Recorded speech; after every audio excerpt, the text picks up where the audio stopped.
Merci beaucoup.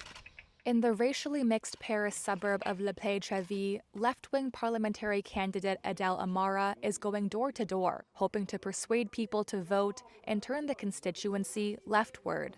Amara, who is of Algerian heritage, says he worries for France's minority communities if Marine Le Pen's far-right National Rally, or RN, wins the upcoming election. The RN is currently leading in opinion polls, and in European Parliament elections last month came out on top in the area with 25% of the vote, lower than its national score, but high for the Paris region. Amara says the Popular Front, a leftist alliance, can lead here if they mobilize voters who stayed home in the past. It may seem crazy, but I think we can get this victory. In the small working-class estate where Amara is door-knocking, only 497 people, or 43% of eligible voters, cast a ballot in 2022. Abstention is high in these areas because of distrust in the political class, Amara says.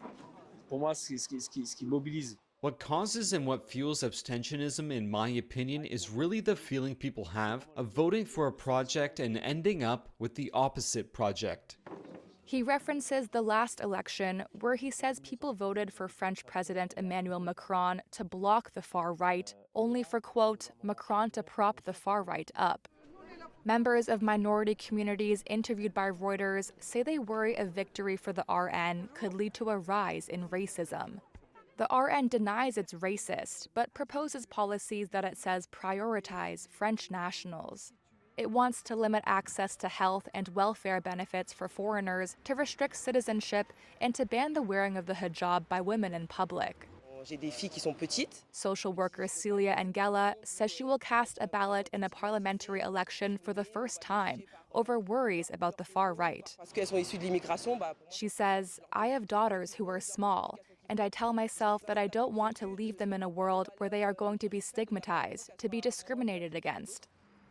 France's national election takes place over 2 rounds, on June 30th and July 7th.